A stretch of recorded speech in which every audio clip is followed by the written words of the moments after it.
Thank you, Richard, and welcome everybody. Welcome to this webinar. So if I just go ahead and slightly, yeah, so welcome to this webinar, which will provide you with a simple update on what's going on around the world with respect to cybersecurity regulations for IoT devices and how to approach them. I'll start my discussion with a simple overview of the IoT, as most people would see it, with an illustration of some typical threats. We do have a mixed audience, so I have tried to pitch it, the level accordingly. I'll then move on to a brief overview of the most visible regulatory advancements, with particular emphasis on Europe, as that was where we've seen some recent significant advancement with some specific deadlines being put in place. After that briefing, I'll also approach the actions, activities, and thought processes which will need to be put in place as you prepare for any upcoming regulations, not just with Europe, but globally as well. And I've also a couple of important messages that I'd like to put forward at the end about when and how to prepare. And at the end, I'll wrap up with an overview of how ToughSud can help you prepare and achieve the compliance as and when regulations do come.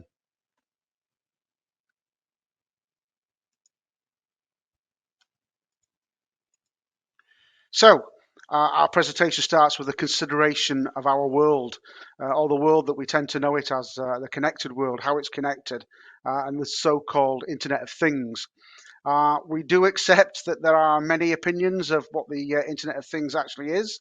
One person might have a different opinion from another, and we do even have some experts that say the Internet of Things doesn't exist. But this definition I have here on this slide does pretty much explain what the IoT does and what it's made up of. But in summary, it's basically a group of devices which are all connected, usually over the internet. They're devices which usually have one or more sensors, or sensors of different types, collecting and passing data to other sensors and devices to achieve some kind of function or task. That's quite a clinical definition. But as you can see from this diagram here and the little pictograms that it's made up of, it shows devices in the home, in industry, automotive, health, uh, uh, you know, uh, uh, uh, the healthcare and so on. But they're all working across the same network, essentially the internet. However, with increased connectivity and increased benefits in life for this connectivity, does come the increased threat of attack, which, if successful, could have devastating consequences from, say, loss of business, financial loss of brand confidence, or even injury or loss of life. We could continue with this list and find all sorts of problems that could be caused by any breaches of any device connected to the internet. So this demonstrates why cybersecurity resilience is of the utmost importance. So let's take a little bit of a look at what things make up the IoT, just to demonstrate how they communicate. So as you can see here is a typical IoT architecture. I think most people will relate to some of the devices on here. If we consider at the center of this diagram, there is the home hub or router.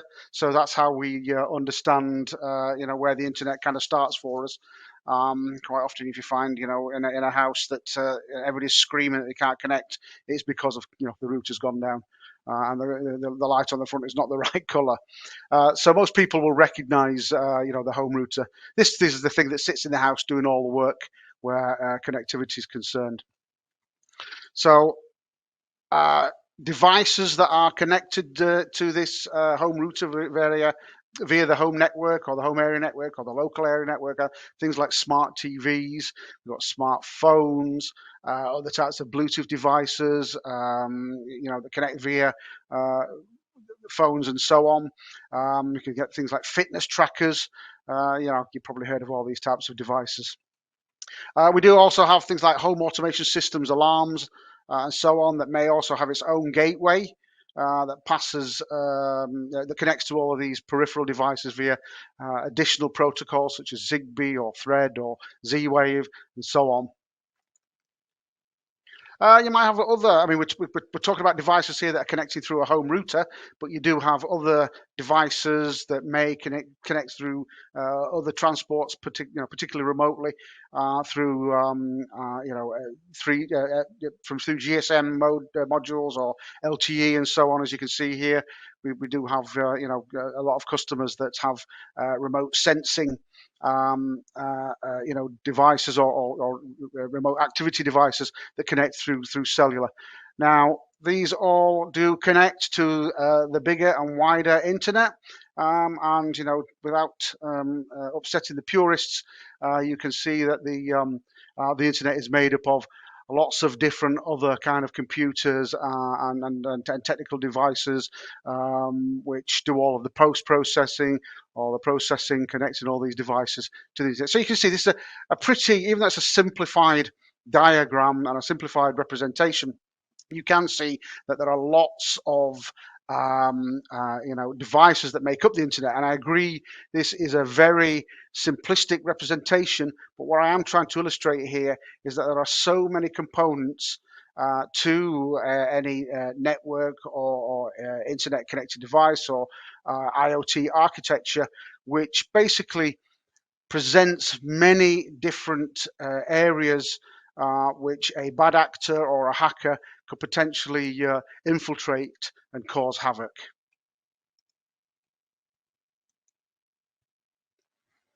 So who are your attackers? I mean, you might be aware of some of these particular bad actors, hackers, attackers. It can vary from the amateur, which is potentially a script kiddie, or the amateur criminal that has just downloaded some script from the internet. We've got it could be organised crime, rival rogue states, rival organisations, potentially activists that want to have some kind of political or terrorist gain. It could be a disgruntled ex-employee. Could potentially even be disgruntled current employee. Unethical vendors, so on. The list is possibly endless. It might not even be a person. It could potentially be, just a computer that is programmed to go around trying to hack in where it possibly can and look for serendipitous opportunities. There's a lot of different types of potential hackers that are looking for vulnerabilities in systems and products and devices to be able to get in there and get some potential gain, whether it be financial or political or maybe just even for fun. Even though it's fun to the hacker, it might not necessarily be fun to the owner of any device or system. So this diagram here, or pictogram, basically shows some of the IoT security incidents in the past which have basically hit the headlines. Even though we mentioned the Foscam camera here in the top left, there have been many other instances of camera hacks and invasions of privacies. So, even though this was quite a few years ago, there are certainly many more in the media. The Target data breach, which happened, even though it happened in 2013, I think it was about 6 years later, they ended up having to pay $18.5 million in what they call settlements. So I guess that's compensation or fines or whatever for this security breach. I always like to put in this particular device, which really illustrates the seriousness of some hacks. I mean, this is a doll, a Bluetooth connected doll, which might seem quite innocuous. It's the famous My Friend Kayla. The doll was hacked via its Bluetooth connection and could be used to communicate with children, compromising privacy and safety. It was quite a controversial incident at the time, was taken very seriously, so much so that certain government agencies have referred to it as an espionage device. And I also understand that one of these dolls is actually on display in the German Spy Museum in Berlin. So yeah, clearly it can have some serious issues when people can just connect to a device and listen into what's going around. So what this slide basically says is that incidents, have happened. They will continue to happen, and the consequences are dear. Really, very much accentuating the fact that we must be vigilant going forward with any type of connectivity to the internet.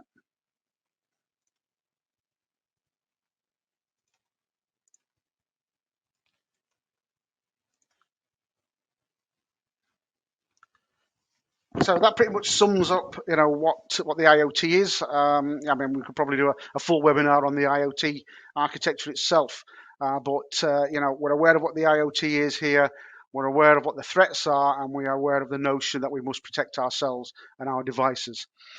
Governments are aware of this and have introduced initiatives to address the situations, varying from good practices and good practice guides, such as, for example, the UK Code of Practice, which was one of the first guides to come out, and this expands out onto the introduction of specific legislation.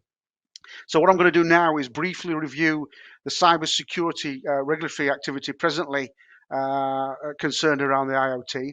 And I suppose I should really point out, yes, it is focused on IoT types of devices, but the general principles could be applied to other connected devices, not just devices by hardware. It could be software, it could be computers, apps, whatever.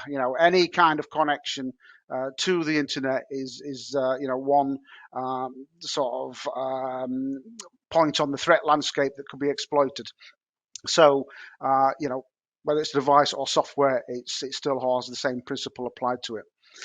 We do recognise that there is a general lack of, in inverted commas, industrial regulatory standards, as the only really published ones are really concerned with consumer IoT. And the only real published standard out there is the non-harmonized standard EN 303645, which is specific to consumer IoT devices. But as we see shortly, the developments and the protection provisions and the requirements of that particular standard do go some way to covering, industrial products as well. Because if you really strip it bare, to the bare bones of a device or a system, it is a piece of software, a piece of hardware, it's a radio that basically connects to the internet. And when we talk a little bit more a bit later on about the definition of connected devices from the US, it's basically something that's got an IP address or some other connectable device address. So let's go ahead and look at some of the updates that we've recently seen. So first, let's take a look at Europe.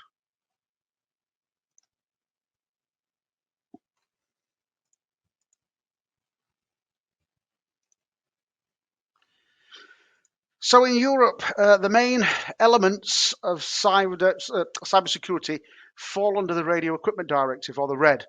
And I use the word element because in the Radio Equipment Directive, it doesn't mention cybersecurity. It just mentions the words like protection. The word elements of cybersecurity does actually come from the draft standards request, which we'll talk about shortly. But for anybody that's not really aware of what the Radio Equipment Directive is, this is one of the new legislative framework directives that was agreed in 2014 and came into force in June 2016. I mean, the scope of the RED is quite broad, but it just means radio equipment, which is any device or electronic product that intentionally emits and receives radio waves for the purpose of radio communication or radio detection. It should be worth pointing out that compliance to the directive is attained by compliance to the essential requirements, not standards. Although the directives, not just the Radio Equipment Directive, but other directives will actually reference harmonized standards, which have to be cited in the European Union Official Journal, and this gives an automatic presumption of conformity. I guess anybody that's developed and put products on the market will certainly be aware of harmonized standards, but harmonized standards aren't always there, particularly when new directives come along or additions to directives, which we'll talk about in a moment. But the essential requirements do actually apply even in the absence of harmonized standards. And that's what we're going to talk about in a moment.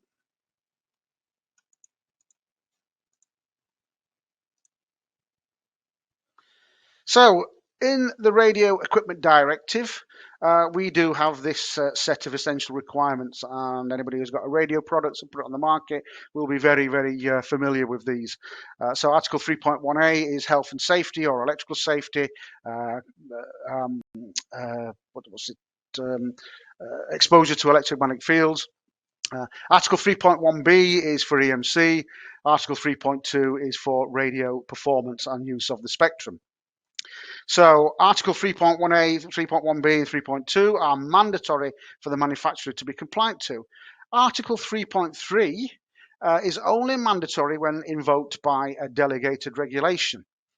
And we know from the news, and probably you've probably seen it yourself, on the 12th of January of this year, the delegated acts for 3.3 D, E, and F were activated in were cited in the OJ, thereby activating them. The use of a notified body, it should be mentioned, is only mandatory for Article 3.2 and 3.3 when there are no standards available. The manufacturers can actually self-declare to 3.1a and 3.1b.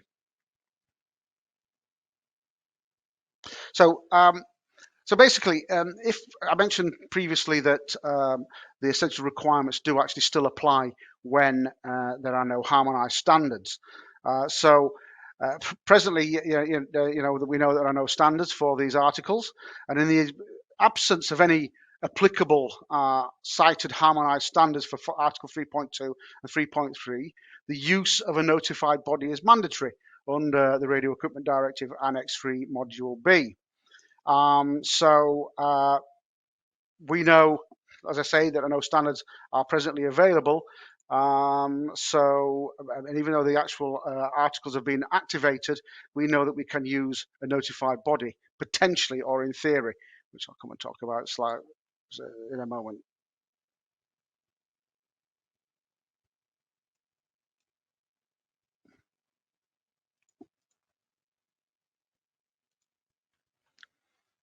So as I said, the Delegated Act, well, it's actually, the number is 2022-30, was cited in the OJ and is now activated, if that is the correct wording. In summary, the three essential requirements under 3.3 are, in summary, as you say here, 3.3D is for Internet Connector Protection. We have Article 3.3E, which is Privacy Protection, and Article 3.3F, Protection from Fraud. What is very important to know and remember is that this is now in force and becomes mandatory on the 1st of August 2024. So that clock is now ticking. What actually happens now, the delegated acts have been activated, is that a standards request goes out to the European Standards Organization, which is ETSI, CEN, and CENELEC, and they are requested to produce standards and also a work program for development. However, at the time of presenting, this standards request is only in draft form. Certainly I never saw anything this morning that said that there'd been any new announcements. And until the final documents come out, we can't be 100% sure of the actions afoot and the requirements, but there is no indication that this will change any going forward. This draft standards request is freely available for download. So if you just do a search for Delegated Act or Delegated Regulation, I think it's called 2022-30, you'll be able to download and have a look at that. So it's freely available. And the important things to look at in this document are the two annexes, and the two annexes of importance. There's Annex 1, Annex 2. Annex 1 outlines the deadlines for adoption, which is basically stated as 10 months before the due date, which of course we know what that due date is now, is the 1st of August 2024. So that brings us up to, I think it's the 1st of November. But don't quote me on that. I'm just working out the actual date from the stated text. Annex 2, simply titled Requirements for the Harmonized Standards, is pretty much the important information and simply lists what is expected to be in those standards, although the standard organizations could potentially add further requirements if they consider it relevant for specific equipment. Some of the requirements when you go through the document, you can see in there include things like monitoring traffic to and from a device or a radio product, mitigating denial of service attacks, implementing appropriate authentication, and all the sorts of things that you expect in some, to be checked in any connected device to ensure that it's got the good level of security in there. As far as standards development is concerned, the current understanding is that the standards will come in the form of generic standards for each of the articles 3, D, E, and F, with supplemental standards being produced for products under specific cases. That's all I can really give you on this particular point here presently, but we do plan to update and we will send out information as further information is received as we go along.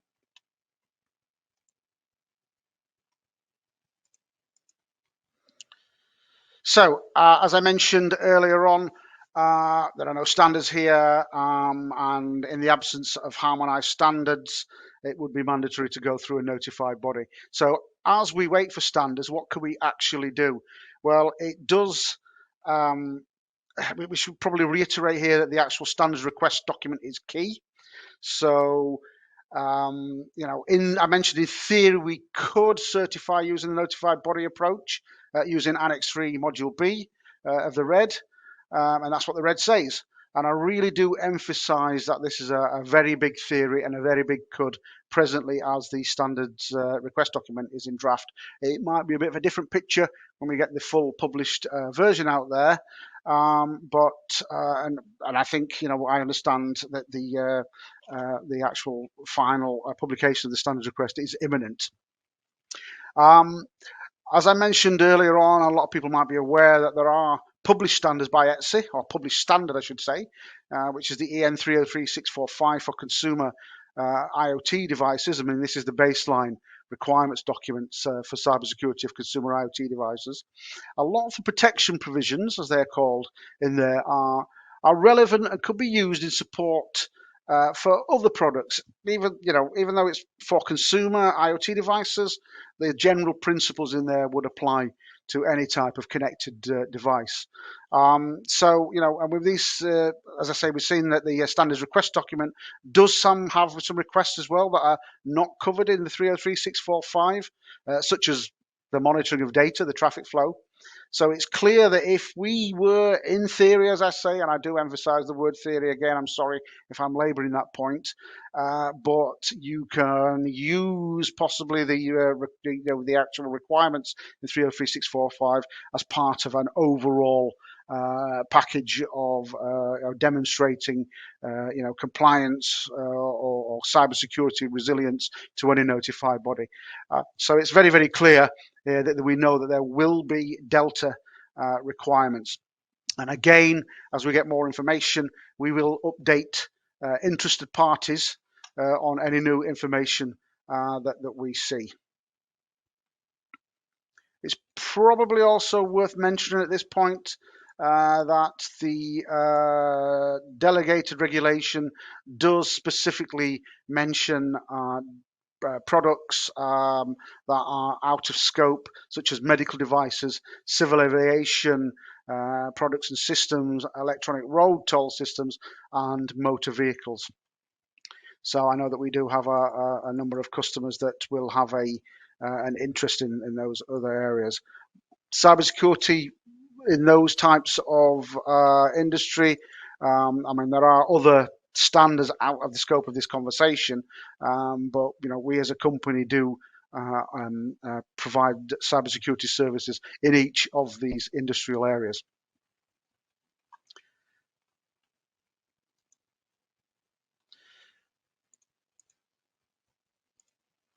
So that's Europe. At the moment, we are still waiting on some significant information, which hopefully we'll get in the next couple of weeks. But this timeline diagram for the Radio Equipment Directive, I think, does nicely summarize it, visually. Two dates we are absolutely 100% sure of, and that is the date that the delegated acts was cited in the official journal, which is the 12th of January 2022. And the second date we're absolutely sure of is that it is mandatory from the 1st of August 2024. When the actual standards request goes out, which we believe is imminent, although not exactly known, nor do we know when the generics or supplemental standards will be produced. But as I mentioned earlier on, it does say in Annex 1 of the draft standards request that the deadline for adoption is 10 months before, so we can probably, safely say that the request is going to go out much before that. But also, another date that we're not entirely sure of is when the actual standards will be available. They're going to be 10 months before the 1st of August 2024. We do know that industry would like to see it considerably before the 10 months of that date, so that they can work on them. And I think that makes sense, particularly when I come and talk about getting ready for standardization in my next few slides. I'd just like to again recap this red section here, where it says no harmonized standards periods. I've covered that, and that you could potentially go through a notified body to demonstrate compliance before that due date. I think I'd also like to just mention, I'll say a couple of words about a question that often crops up, and that's about non-radio equipment. And therein lies another issue. One could argue that this is just as important for non-radio equipment, because it talks about making sure that the network is protected, and we have lots of devices that, just because they don't connect by radio, doesn't mean to say they don't connect to a network. It's not a subject I can really get into here, but it's certainly something that we can certainly take offline, and we do discuss regularly with our customers. It's a topic for further discussion with the various different stakeholders in industry. But when I come to talk about protection in a few slides' time, it's cybersecurity of those types of devices is important, even though there is a lack of any standards to support and offer any regulation.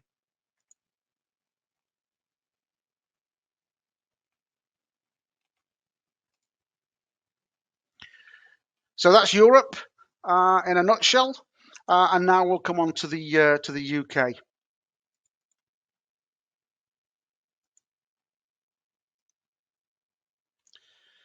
So many people will have seen the Product Security and Telecommunications Infrastructure Bill, which has been published and is presently going through the House of Commons.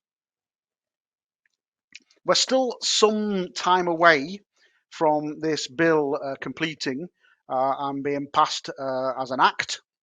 We're only at stage 3 of a 12-stage process, and how long that will be to complete is presently unknown. But one thing that we do know is that this bill is made up of 2 parts, as you can see: product security and telecommunications infrastructure. I'm really only going to talk about the actual product security side of it, because I don't really have any stakeholding in the telecommunications infrastructure side.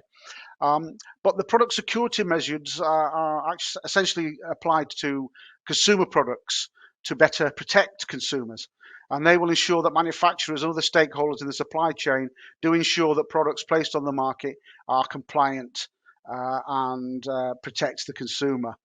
In the UK, they do follow some of the protection provisions that are in the 303645 document, and in particular the practices and security requirements will probably be set out in any subsequent regulations that follow the Act. Will be to, there's 3 items. One is to ban default passwords. I think in this day and age as well, it's quite strange if you were to have some kind of connected device that doesn't have some kind of authentication or password. That should set people running. But yes, that's one of the requirements, is ban default passwords. The second requirement is to ensure that products and manufacturers have a a vulnerability disclosure policy. So if any vulnerabilities are actually found, they can indeed be attended to. And also it requires security updates to be available, and the manufacturer must indicate how long those security updates will be available. You will, of course, recognise that this just doesn't apply to non-consumer products, but my understanding is that this is because there are more consumer products with poor security on the market than non-consumer. And that the industrial sectors are more aligned with the importance of security and do in fact tend to design in good security. But that remains to be confirmed. Part two, I'm not going to go into much detail, but the telecommunication infrastructure measures of the bill attempts to balance the interests of telecom operators and landowners by encouraging more collaborative negotiations, and specifically mentions the support of the rollout of 5G networks. So, as I say, I'm not going to go into that much detail, but I just thought I'd mention that. We do expect, time goes by, that as the regulations come into place, we may see some standard support in the product security and other guidance documents supporting the appropriate regulations. So yes, it's still very much in its infancy in the UK, and we follow this closely, and again we'll update as accordingly.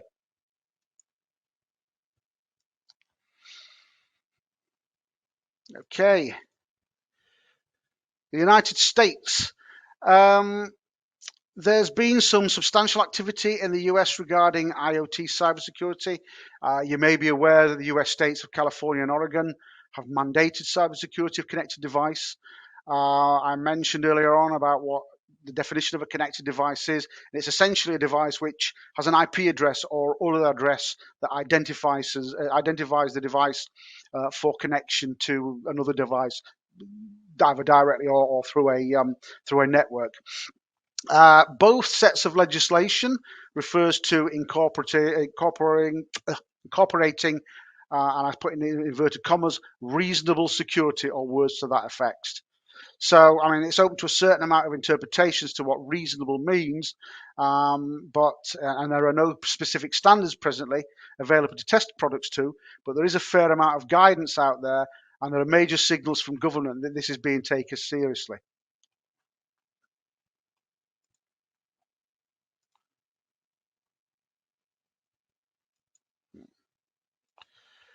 So in the United States, the National Institute for Standards and Technology, or NIST, has released a three-pronged approach split between manufacturers, federal agencies, and consumers. For manufacturers, NIST provides guidance documents. They're not standards, but guidance documents in the form of the NIST 8259 series.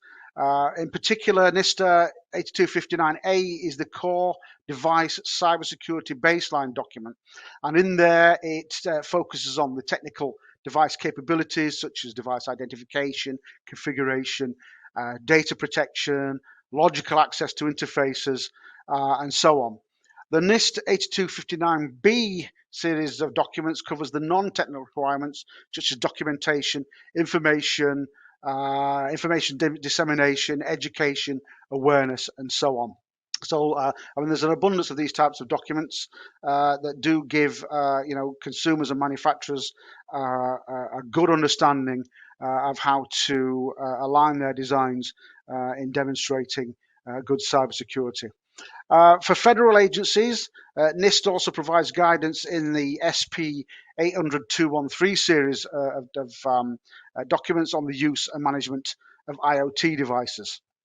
It should also be mentioned as well that President Biden released an executive order, namely this 14028 executive order, which basically directs NIST in coordination with the Federal Trade Commission to provide criteria on consumer IoT device labeling. And that's still ongoing, and there's been a number of workshops ongoing to raise awareness and also get feedback on how that's working and how well it's being adopted. I understand that these labeling pilots are ongoing, and the reports of the results of the labeling pilots are to be presented to the White House around May of 2022. Nevertheless, in summary, I think from a product perspective, the NIST 8259 guidance document can be used to demonstrate that reasonable level of security if good design and testing practices are put in place. So I think the US is doing a lot to certainly make people aware, but I think we are still waiting for standards to come out, which gives a more detailed application towards demonstrating cybersecurity. So that's the US. So let's have a quick look at the rest of the world. So there is still a lot of activity going on around the world, and you can see that governments are taking cybersecurity quite seriously, as of course they should. I mean, we've just got a sample of things that's been going on recently here. In particular, Brazil have mandated that a declaration has to be made, essentially stating that the product has been developed in compliance with the principle of security design, which we'll talk about in a moment, with such specific requirements such as software updates, restricted access to device configuration, which makes sense. I'm presently unaware of any market surveillance that might be in place to vet these declarations, but that may change in due course.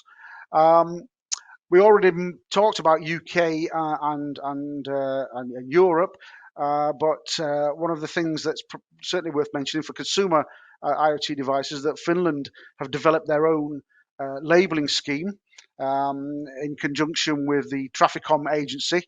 And this is a cybersecurity label for consumer devices, which is based around the EN 303645.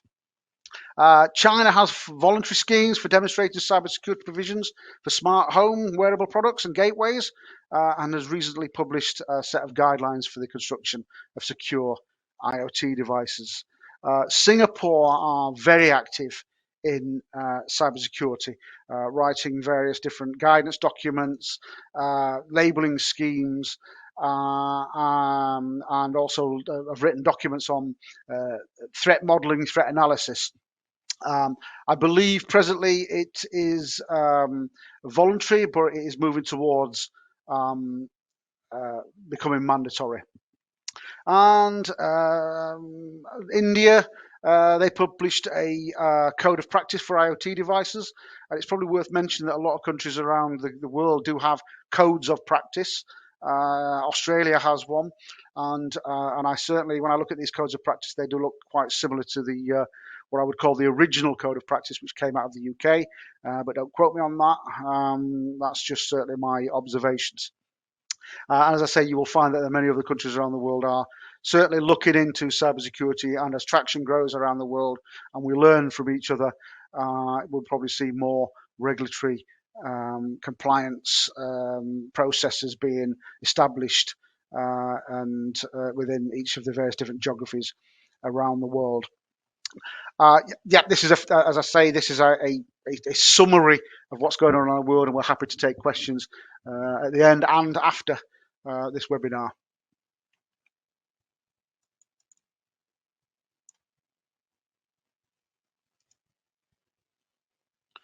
So now we come to the $64,000 question of are you ready? And before I explore the are you ready bit in a bit more detail, I'd like to make two simple, but I think somber statements. And the first one is, if you wait for the standards, for example, the harmonized Euronorm standards here, it will be too late. You do need to start looking at this very, very soon. And secondly, it should be right for me to point out here that the introduction of these cybersecurity regulations is a massive step shift in compliance for the normal or the traditional compliance engineer. This is not another radio, EMC, or safety standard. And we'll come and talk about why that is. So, as I say, this is not another radio EMC standard. There are lots of things to consider when moving forward and preparing and getting ready for compliance to any regulatory standards. But how long does it take to get ready? Here's a good example using the Radio Equipment Directive. This is the most mature with the most specific requirements.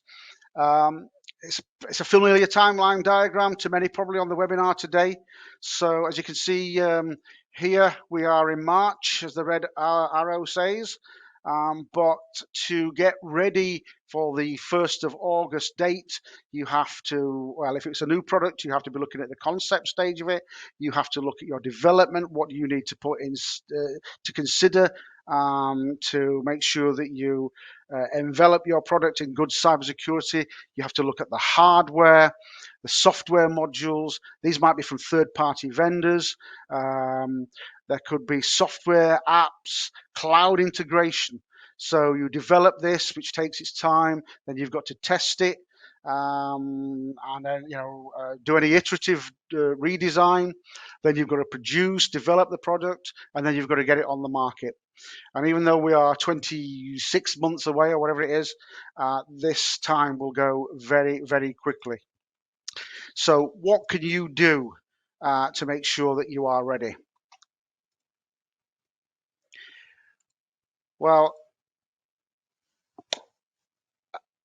first off, I think the message is don't put it off. Act now, act today. In my 27 years in this industry, I've always said this to customers that, act now, don't leave it to the last minute. But we've certainly seen that when the Radio Equipment Directive came in, when the 62368 safety standards were updated. Lots of manufacturers did actually leave it till it's quite late and found out that they couldn't actually get into the labs to do the testing. Any problems that they found to be able to become compliant with it took them past that mandatory timeline. But I think this one is particularly important, and I think it's never been so important to be in a position where you should not put it off and act now. Governments and organizations around the world have what they call the principle of secure by design. So it's not retrofitting, it's building in security from the beginning at the concept stage. You've got to design in resilience. You've got to use the best practices, secure design techniques. Designing in the concept stage, ideally, as I say, focusing on resilience, is something that governments and organizations are promoting heavily. If you're looking to retrofit any cybersecurity into a product, I think today is the day you should start doing this. And as I say, governments take it seriously around the world. They have these various different programs. And as example, the NCSC in the UK has a security by design web page with lots of resources in there dedicated to ensuring that manufacturers understand the concept of secure by design and can incorporate that in designs going forward and any redesigns that they need to do of current products that might not meet the cybersecurity requirements coming along. There are also other organizations out there, such as the Open Connectivity Foundation, which is an organization primarily based around sort of building automation and building security, but they do take security very seriously there and have guidance on how to incorporate security. They also have the Charter of Trust as well. Again, look, just do Google search for these organizations. You'll be able to get information on how to understand what's secure by design and how to put it into your product.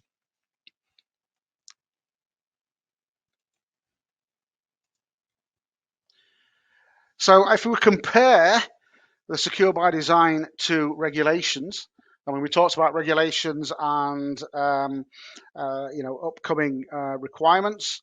I just mentioned there what the concept of secure by design is.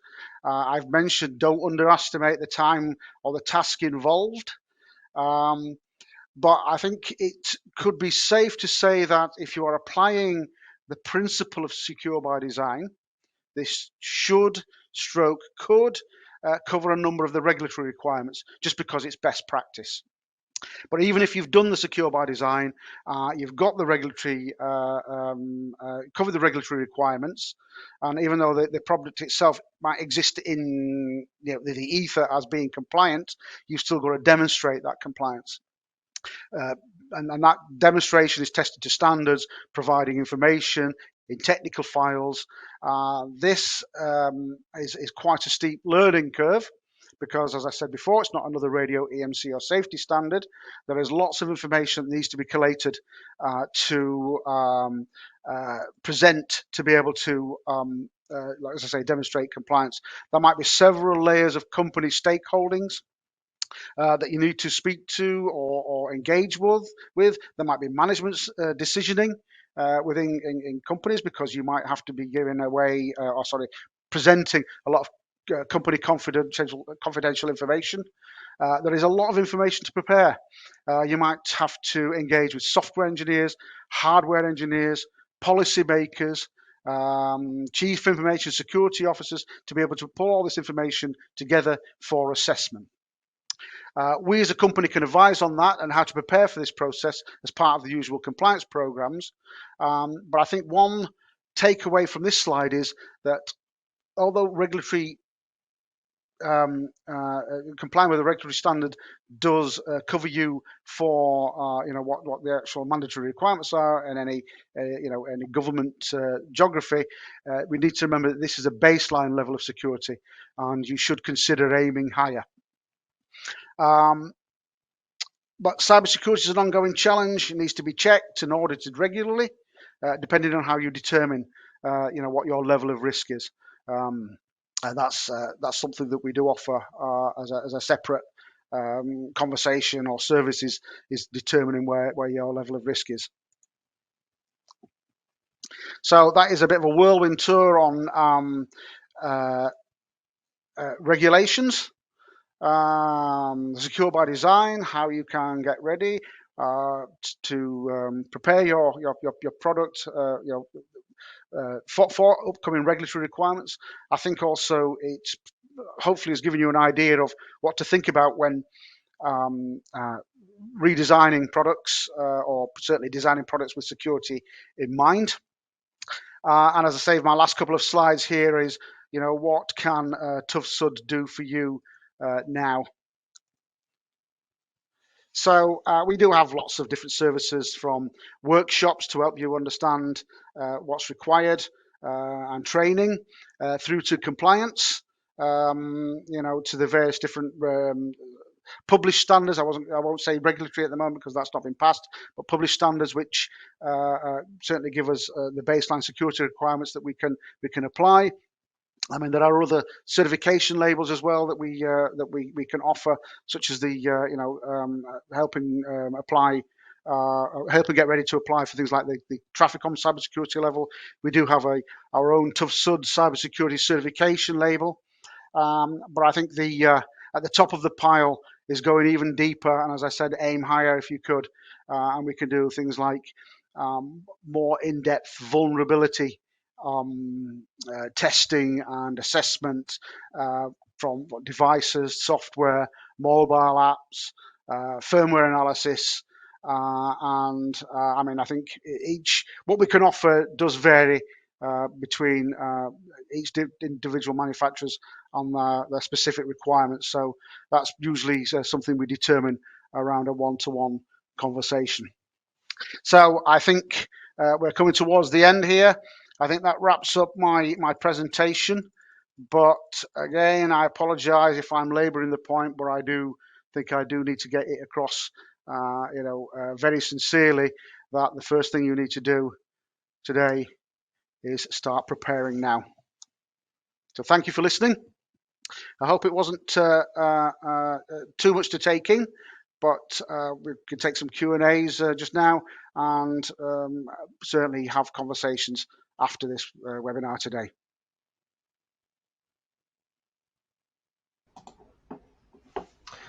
Thank you, Joe. I'll just run through some of the questions we've received. So first question, Do you have any guidance documents that explain what information we need to supply when preparing for testing to whatever standards come out?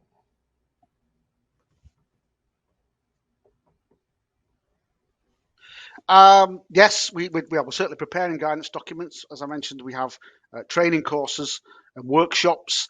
But for example, 303645 standard, we do have a declaration form which helps customers, manufacturers, whomever, to collate and provide the information that's needed going towards some assessment.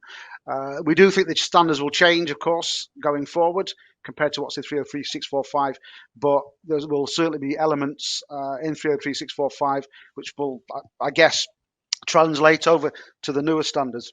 So what's in there is probably a good start to help people understand what will be required in the future. Okay, thanks, Joe. Next question. Do you offer penetration testing in the UK? If so, where?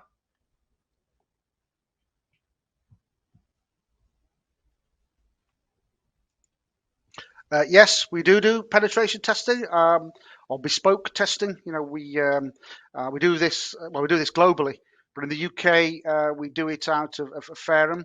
But a lot of stuff can be done remotely, and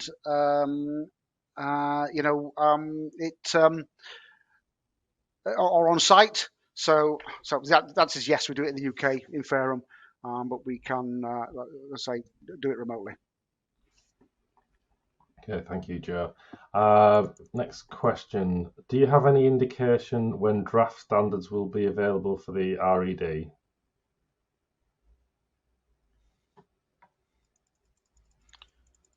$64,000 question. Um, I we would hope towards the end of this year, but I think it's probably something that we can potentially update when we hear about what's going on with the work program in the next few weeks, ideally. Okay, perfect. Thank you. Next question. Is there a national requirement that is the most stringent and then can be applied to all other countries?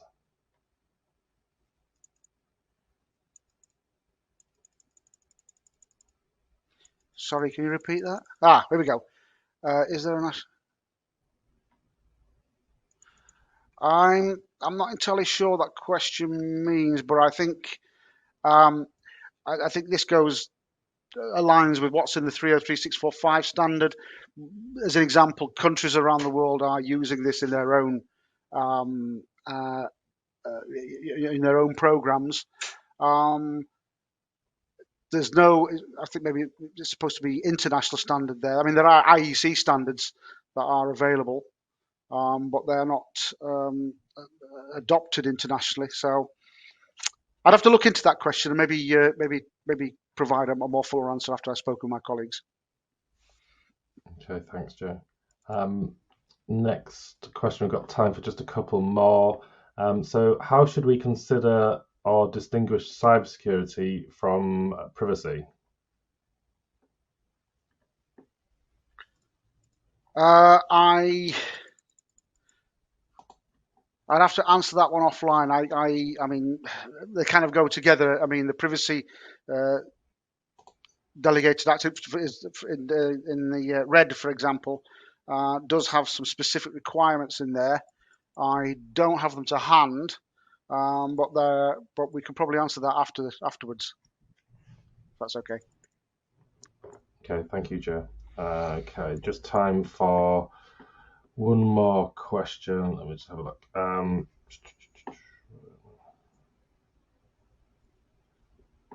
Are we going to see any further guidance on what internet connected radio equipment means? Does the draft standardization request address this?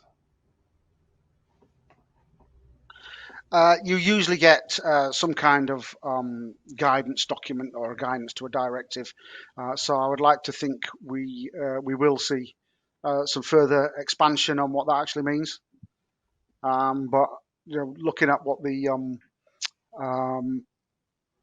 what the US standards or the US guidelines say, it's anything that's got an IP address. But it may change. There may be some embellishment on what that actually means. Okay, perfect. Thank you, Joe. So I think that brings us to the end of the webinar today. Like I said, we will pick up the other questions that have been asked offline. I'd like to say thank you again for joining us. As mentioned earlier, you will receive a link to the recording from today's presentation, so you'll have that to hand. Please do get in touch with us to let us know if there are any webinar subjects you would like us to cover in the future. It's always great for us to hear what it is that you want to be given information on. Feel free to get in touch with Joe. His email address is on the screen there, or send any queries to info.uk@tufsa.com. And our website is there if you do need some more information. So that's www.tuvsud.com/UK. On behalf of myself and our presenter, I'd like to thank you for your time, and we hope that you enjoy the rest of your day. And hopefully see you on another webinar soon. Thank you, and I'll end it there.